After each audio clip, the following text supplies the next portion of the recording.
Beaucoup de chrétiens gagnent des combats, mais perdent le terrain juste après, parce qu'ils ne savent pas comment fonctionne une vraie guerre.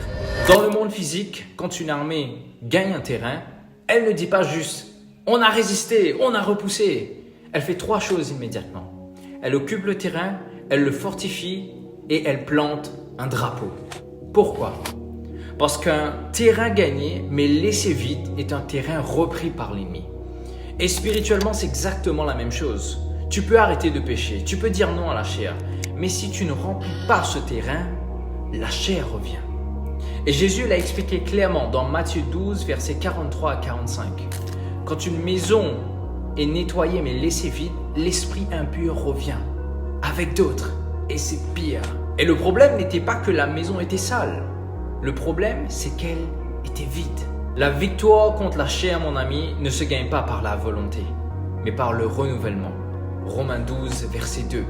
Soyez transformés par le renouvellement de l'intelligence et par une marche quotidienne selon l'esprit.